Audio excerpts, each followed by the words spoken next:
All of the ingredients we're using are really, really accessible and pretty darn cheap.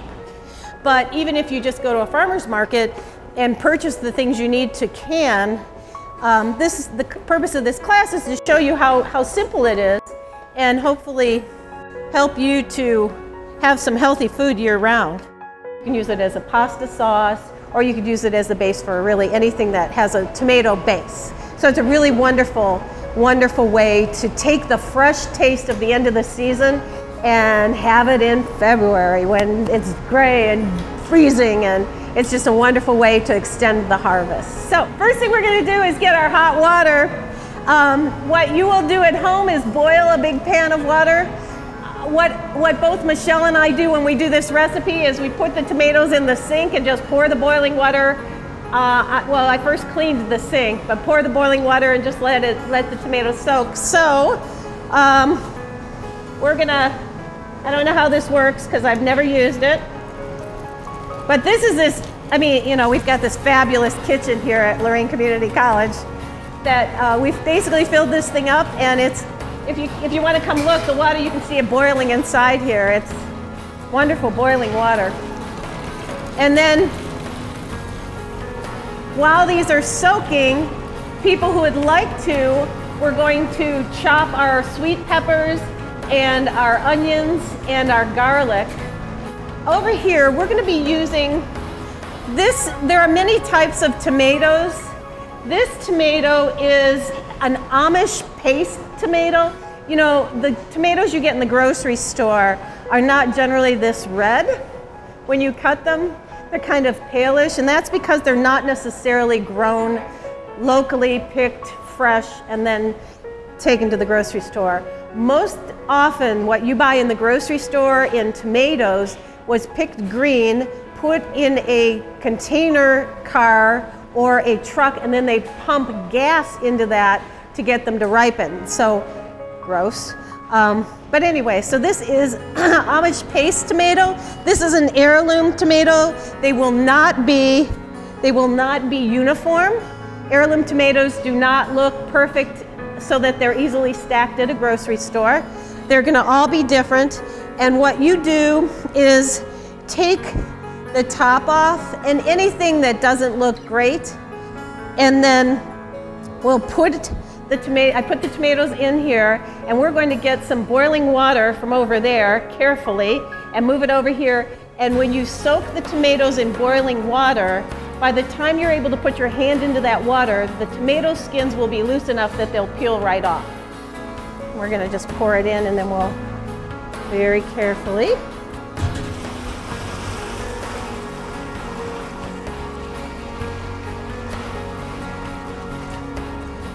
And we'll get one more. We want to cover the tomatoes completely, and it's pretty amazing how boiling water will just loosen the skins right off of these, and they're so easy to peel. So I mean, it literally just, look at how this, it's kind of hot. It's very hot. I mean, it literally just comes off, and if you have some that sticks, you just use a knife and gently peel it off. Yeah, pretty crushed. Just, well, you know, they can be a little, it's easier, they'll cook up faster if they're all crushed. Okay. I've got a stubborn one here.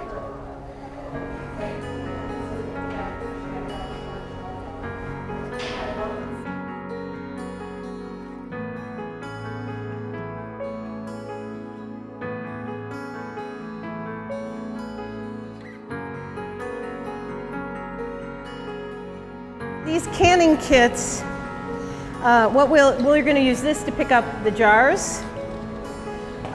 We put the tops of those jars in a pan of boiling water, and we'll use this magnet to pick them up. This is just another way to pick up the jar. And this is something that you would use, you go around the jar real gently to get the air bubbles out. We're going to chop peppers and onions and garlic. So whoever would like to do peppers or onions or garlic, and then we're going to also, and you know, chop it into small pieces because we're just going to cook it up with the sauce. Now when I made this last weekend to kind of practice, and I roasted the vegetables first. So I peeled the onions, sliced them thin. I took the peppers and cut them in half, put them face down, and I put everything in the oven. The peppers, once you put them in the oven for about a half hour. After they're roasted, you put them in a paper bag for maybe 15-20 minutes, and the skins peel right off, and then you can slice them up it's kind of, you can do either a roasted sauce, or in this case, we're just going to cut these up.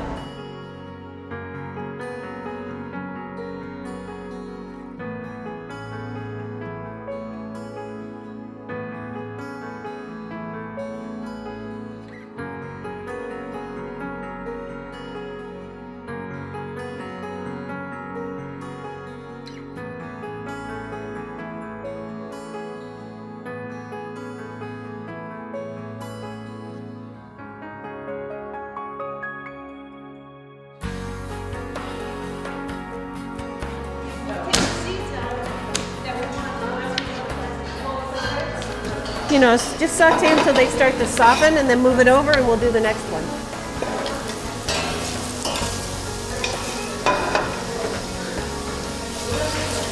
So I use coconut oil because it has really good fats in it. It's good for you.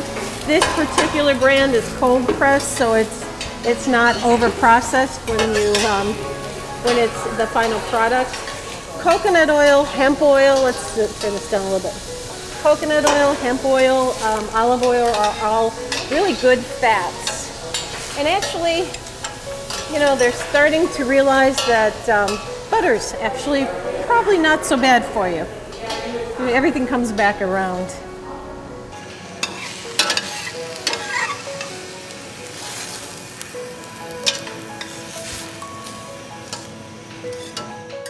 What we've got here is some garlic, onions and peppers, and we're sauteing them a little bit just to soften them up, to release the flavor. And then we're going to mix it in with our tomatoes that are almost ready, and we're going to start boiling our sauce. We'll just squish them up and make them cook faster. Okay. It's just to make them cook faster, basically, is, I don't know. So we're going to add our onions and our peppers. You want to hold it up, and then that's not hot, is it? You're okay? Oh, yeah. Good. Delicious. It smells so good. We need smell-o-vision so that people could smell this, because it's so great. Get all that out of there. And then once it starts, the foam will start to come to the top, and we're going to skim that foam off. And once it is no longer producing foam, it's ready to start canning. And you know what, if anybody wants to stir, you can kind of crush the tomatoes against the side. And then once we get the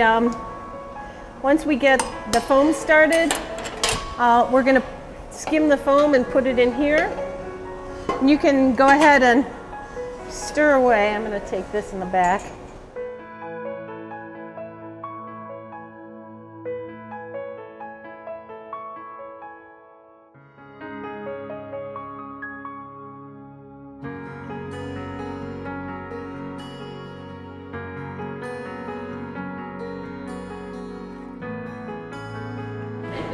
We've got our jars are clean. We put them through the dishwasher, and then if you're doing this at home, you could put them into your oven.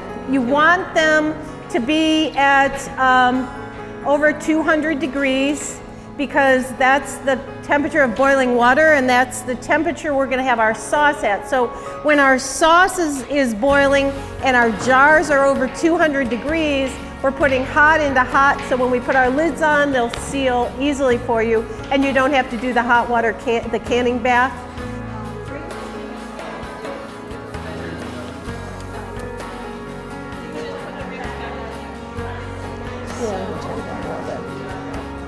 When you do this at home, you want to have what you're cooking very close to your jars. And when we pull those jars out, we are going to only take them one at a time. You want it to be very, very hot, and something very, very hot is going into it. That's really the key to keeping this safe. You want the lids to be just as hot as the liquid that goes inside and the jar. Everything, the key to this recipe is everything has to be hot. Once you've taken all the foam off, and once there's no more foam, then the sauce is of the perfect consistency to can. Oh.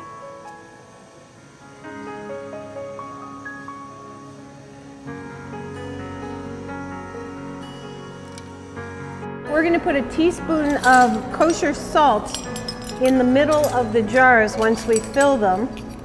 And so we'll have a bunch of these filled up and ready to go, so we can do that. But it's really handy because this fits right into the jar. It makes it so much easier. And it actually is the length or the width of the top part of the jar, where the screwed part that you put these rings on. So this is about that length, so that you put this in the jar, you fill it to the top of this. When you pull it out, that's pretty much how much you want in your jar. Works out very nicely. It's a pretty spicy sauce, so I'll use it for chili. You know, come February, it's so fun to have, you know, something that tastes like it was right out of the garden. You keep the jars hot until you're putting hot liquid in them. So when you do this at home, now what I did was I put my jars in the dishwasher to clean them, and then I took them from the dishwasher, put them in the oven. It was on like warm, which is about 200. That's the temperature of boiling water.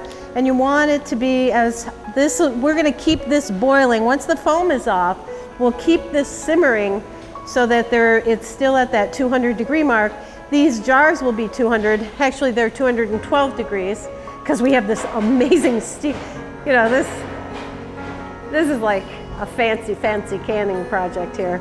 But we have this great tool, so we're using it. So we'll take these jars out one at a time and fill them, and then use this. This is such an ingenious thing. Instead of fishing those things out with burning yourself, you just put this into the hot water and you get a lid and put it on the. So we're gonna get ready to can, and we'll be able to do 2 at a time. We're gonna use these. So what we're gonna do, and you can each do this. You can each, you know, make your own. We're going to take a jar out, and we'll probably use this because we're taking them. See, if you were taking them from above, you could grab it like this. This grabs it perfectly, and you lift it up. But because we're coming from the side, we're going to use this. Grab the jar around the neck, bring it over here, put the funnel in it, and we're going to, we'll get more of these, and we're going to dip that in there, pour it through the funnel until it gets just to the bottom of the screw part of the lid.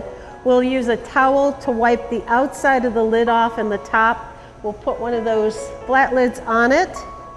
And then you tighten this just finger tight. It doesn't have to be real tight. And then we will very carefully move them over to this table. And we'll just let them sit. And who knows, we may hear them start to pop. So here's what we're gonna do.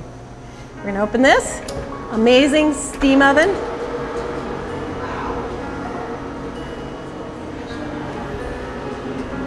Steamer and a smoker.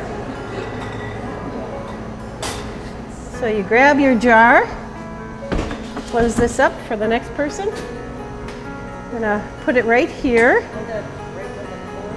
No.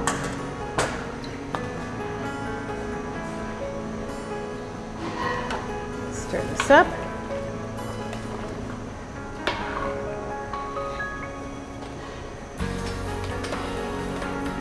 Beautiful tomato.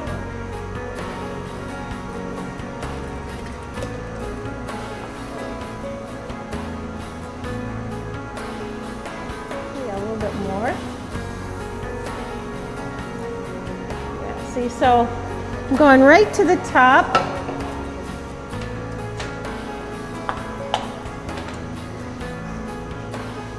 I'm going to take this teaspoon of salt, pour it right in the middle, and then you can either take a butter knife, or if you have one of these, you just kind of go around the jar. Make sure that you don't have any bubbles. Then if somebody wants to get me a lid, oh, there we go. Okay, so I'm going to take this towel, go around the outside here, and then we'll put this here. And I'm going to use this to gently take this over, and we'll put it here.